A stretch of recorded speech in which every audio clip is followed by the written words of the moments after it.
Brought to you by TechnoSpark 20 series smartphones.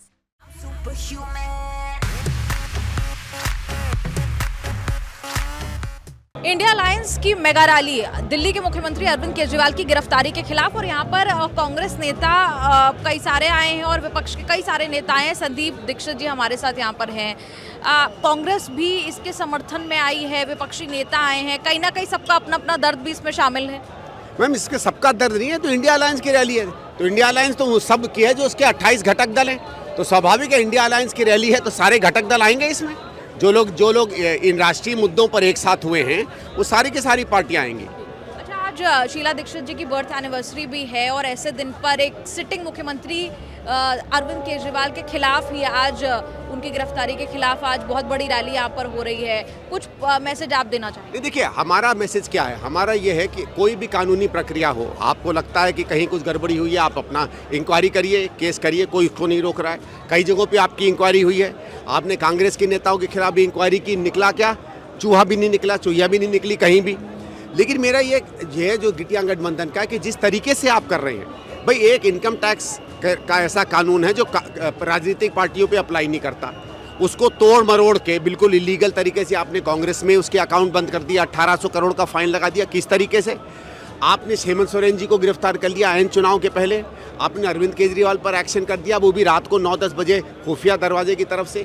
तो ये जो गैर लोकतांत्रिक गैर कानूनी तरीका है, इसके खिलाफ हम लोग खड़े हैं। आपको लगता है कि ये जो अरविंद केजरीवाल हो या फिर विपक्षी नेता हो, जिस तरह की तलवार सरकारी एजेंसियों की तरफ से चल रही है और जो आज रैली हो रही है खास तौर पर, आपको लगता है कि विपक्षी गठबंधन की तरफ लोगों की सिंपैथी आएगी या लोगों का और ज्यादा समर्थन आएगा? नहीं, हम सिंपैथी नहीं ढूंढ रहे हैं, हम मुद्दों पे लोगों का समर्थन ढूंढ रहे हैं, क्योंकि ये हमारे मुद्दे नहीं हैं, ये लोगों के मुद्दे हैं। भाई राजनीतिक दल किसके होते हैं? आप राजनीतिक दलों को वोट दें ना दें, उनकी बात माने ना माने, लेकिन राजनीतिक दल चाहे 1 वोट का हो, चाहे 10 लाख का हो, चाहे 10 करोड़ का हो, वो जनता के समर्थन से बनता है। और जनता के समर्थन को, जनता की भावनाओं को अगर आप गैर राजनीतिक तरीके से कुचलेंगे तो सारे दल आपके खिलाफ खड़े होंगे। कांग्रेस के आज मुद्दे क्या रह रहे हैं इस रैली? देखिए, हमारे मुद्दे क्या है? जो आर्थिक और सामाजिक नीतियों से इस देश को ख़त्म किया है। ये देश जो एक समाजवादी बराबरी की परंपरा पर चलता था, जिसमें हर जगह कम से कम हम लोग नौकरी देने की कोशिश करते थे, महंगाई कम रखने की कोशिश करते थे, किसान पर ध्यान देते थे, मजदूर पर ध्यान देते थे। आज 15 या 20 परिवारों का ये देश बन के रह गया। ये वो देश था जिसका दुनिया में उदाहरण दिया जाता था सामाजिक सौहार्द के लिए, धार्मिक सौहार्द के लिए, आपसी प्रेम प्यार के लिए। वहाँ आज हर जगह दरारें आ गई हैं। राजनीतिक रूप से हम दुनिया के सबसे बड़े लोकतंत्र इसलिए नहीं जानने चाहते थे क्योंकि सबसे ज़्यादा वोटर हमारे यहाँ थे, इसलिए था कि तमाम विविधताएं, आपसी अंतर विरोध के बावजूद भी हमारे यहाँ शांति से चुनाव होते थे। हमारे जो संस्थाएं थीं, चाहे कोर्ट हो, चाहे इलेक्शन कमीशन हो, चाहे सरकार हो, चाहे पुलिस हो, वो एक लोकतांत्रिक तरीके से काम करती थी। आज उन सबको इस पार्टी ने बर्बाद किया है और इसलिए कांग्रेस इनके विरोध में आज खड़ी हुई है।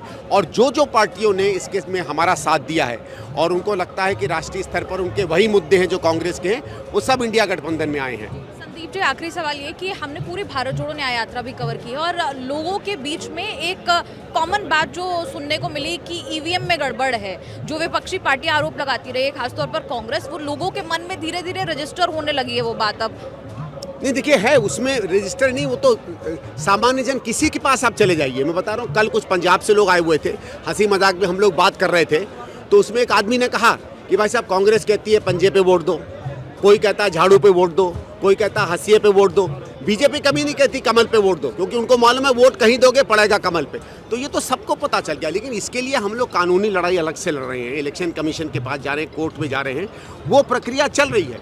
लेकिन जब बहरी सरकार हो जाए और नहीं सुने और खुद ही सरकार मैनिपुलेट करे, तो वहाँ से ज़्यादा न्याय की हमको कोई गुहार नहीं है। इसलिए हमारा ये कि राजनीतिक लड़ाई को राजनीतिक रूप से हम चुनाव में भी लड़ेंगे। संदीप जी, तो हमारे साथ संदीप दीक्षित, कांग्रेस के वरिष्ठ नेता, यहाँ पर मौजूद थे और उन्होंने तमाम विषयों पर बात की।